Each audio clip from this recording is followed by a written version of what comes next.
Welcome back to What Arty Noobs. This is a TS-5. It's a Tier 8 American turretless tank destroyer, and it's located on the northeast spawn of Arctic region, also known as Mannerheim Line, and is under the command of Filipperino. Now, this tank has in many ways supplanted the T-28 as the best Tier 8 turretless tank destroyer in the game on the American team, because it's got a 120mm gun just like its counterpart, 400 Alpha, but it doesn't have some of the weaknesses that the other tank destroyer has, which is obviously the problem. It's prone to fuel flyers if the engine bay gets hit.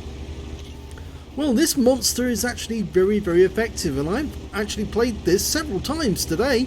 And yes, I get the same sort of results that Filipperino does. It's quite amazing that this thing will take huge amounts of damage from the enemy and deflect a huge number of shots as well, because there's very few weak spots you can go for. Only, you know, just between the tracks at the lower end and the cupola. Well, look, he's got his first shot on that 45 TP. Was it an IS? But he's now receiving fire from enemy tanks, and they're selectively going for him because of course he's doing damage to them. He's up to 789 hit points already. Go for the Jagdtiger, yep, the 88 version, which of course they made after they ran out of the 128mm guns. It's going to track that ISM. No, puts it between the lower plate, and again he's still bouncing rounds because he's angling nicely. Didn't get that one in though, but he blocked the return shot from the Jagdtiger 88. Goes for it again. Yep, nice shot. 420, a high roll, and you can see he's advancing. And that's the thing about this tank, it's basically an assault tank. He's now switched to the heat to get through the frontal plate of that Jagdtiger. If he had the weak area, the lower plates, he could do it with just standard ammo, but he needs the extra pen. Puts one into a 45 TP. Look at the number of shells that are bouncing off his armour. Yeah, it's a monster, this thing. Takes out the 40 TP, no problem. Still bouncing rounds. The IS looks like he's having a go as well. No. Potentially, he's got a steel wall already. Didn't get through the Jagdtiger that time. But the IS was silly enough to poke his rear out, and that's him out of the game. Still going to the front plate of that Jagdtiger. Shaking his reticule, trying to get the shell on target. Try again. Nope, didn't get that one in either. He is still got plenty of heat. That one went through. Finally got it in. And he's a one shot now. Just needs one round to go in there, and the guy's over. Oh, just missed him. Just missed him. Very unfortunate that. That's better. Didn't get the kill though. Left him on 9 hit points. And this time round, the Jagdtiger got around in. Finally managed to penetrate 261. I think that went through lower plates. Yes, it did. Look, he suffered a couple of rounds through the lower plates. But apart from that, he's still fairly fit. And he's headed back to his own camp because the enemy has managed to work their way all the way around the other side of the map. And, well, this group of tanks is now sort of like surrounded. I think it's a time for a Chesty quote. Yes, all those Americans out there will know exactly what I mean.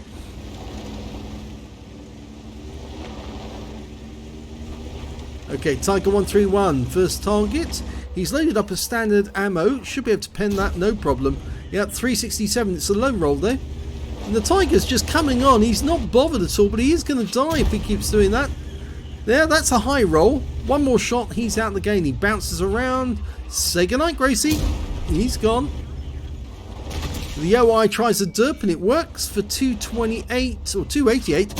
But Filipperino gets around through the turret. And now he's going to do to this OI what he did to the others. Well, in fact, the OI goes down to the Progetto, but he takes that Progetto down. Now he's got an IKV-65-2 over there, but he's some distance away and just over the horizon. I think he's going to try and use these wrecks for cover. He's capping that IKV. It's a pity he doesn't have any HE rounds, but the IKV's taken out. And it looks like it's possible that Filipperino has the high caliber. I'm not sure if he does, but the mods are indicating that he has the highest damage so far. Okay, he's making his way around here. And okay, he's got an OI. Puts one into him. High roll, 419. Now, he's looking at that T-52 off to one side. He's only got a 57mm gun, but he can still pen. If he fires in the right spot, and he doesn't want that T-52 to get a clean shot into his side, it'd be a waste of hit points. Okay, he's just going to proceed. And this is the way you actually handle this tank, is as an assault tank. You actually just bully the enemy into submission by blasting them, and they just keep bouncing rounds off you until they die. Nice shot, high roll, 431. He's he's one shot now. He got a fire there, and he blows up. Now Hellcat, take him out one shot. Yep, no problem whatsoever. That's the top gun, and he's still moving. There's only 2 enemies left now. That T-52 just around the corner, and there's another enemy who's an E-25. There's the E-25. Say goodnight. Oh, and he's gone. But the kill actually goes to our ISM. So, the last one alive is that T-52, and there he is, off in the distance. Can we get a shot? Just see the top of his turret. I'd fire through those things. Yeah, he got a track. He's repaired his... he's used his repair kit. He's not going to get away again. Oh, tried a snapshot. Didn't work. But we know where the T-52 is. Our guys can go cap whilst Filipperino sees to this T-52.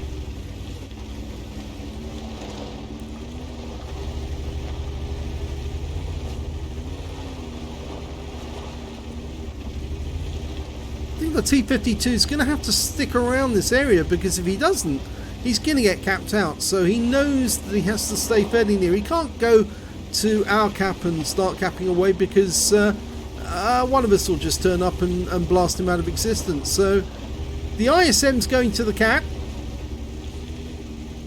whilst the Panther M10's doing the long way around. And there he is. The T-52 met the Panther M10, and he's bound to go down. The Panther won't let him away. He's a one shot now, 6 hit points, and that's it. That's the end of the game. Wow, look at that. Badly damaged, but still alive. Let's have a look at the end of battle stats. And it's an ace tank for Filipperino in the TS-5. He managed to get a bruiser medal for getting at least 5 critical hits. He managed to get 6 in that one. He got a duelist, a fire for effect, and a shell-proof out of the minor medals. Out of the battle hero ones and the others, he managed to get a cool-headed for surviving 10 ricochets or non-penetrations in a row, a high caliber for dealing the most damage in the battle, and a top gun for getting at least 6 kills. He did end up with 6 exactly. Let's have a look at team score. Well, we can see here he did get the highest damage, 6,090 hit points. Nobody else managed to score over 2,000. So he scored more than 3 times the nearest player. And that was the Progetto M35 Mod 46, who got 1,854 hit points. He's on the enemy team. When it came to kills, again, he's scored 6. Double the next highest scorer, which was the Panther M10 with 3 kills. And the ISM managed to get 2, so did the Progetto on the enemy team, the T-52 and the E-25. Nobody else managed to get more than 1 kill. And when it came to base XP, yes, he really did do well. Look at this, 1,777. That's a comprehensive ace, no problem. 986 of the Panther M10, 697 goes to the Progetto. He fired 31 rounds in that game, got 22 direct hits and 16 penetrations. Splash damage on 2 as well. Damage of 6,090 hit points, of which 1,640 were at more than 300 meters. He received 17 hits from the enemy. That's a huge number of rounds were hitting him and bouncing off. 1 penetration, that was the one that went through the lower plate, and 15 non-penetrations and 1 hit by way of splash damage as well. That was the big round that hit the turret. I think that's the OI's work. 2,000, well, turret, it's the higher area of the casement, I should say, not the turret. 2,765 hit points of damage blocked by the armor. 1 enemy vehicle spotted, 11 enemy vehicles damaged, 6 killed, and 669 hit points of damage assistance. He earned 108,951 credits on a free-to-play account, and after repair and ammunition resupply, yes, he did fire a fair amount of heat. He still walked away with a massive profit of 52,644 credits. He earned 1,777 base XP, got 7,997 from personal missions payout and 178 because this is a premium vehicle, and took away 9,952 altogether. Now I must say I actually use the TS-5 as a crew trainer because it is just so efficient at racking up the XP when you can just drive into a battle the way that Filipperino did and just bully all the enemy tanks, say come at me guys, you know, give me as much as you can get, and it just deals out the damage to the enemy. And yes, I mean I've been in many battles where I absolutely adore this little thing, and Filipperino, well, he's obviously having a lot of fun in it, I can tell that.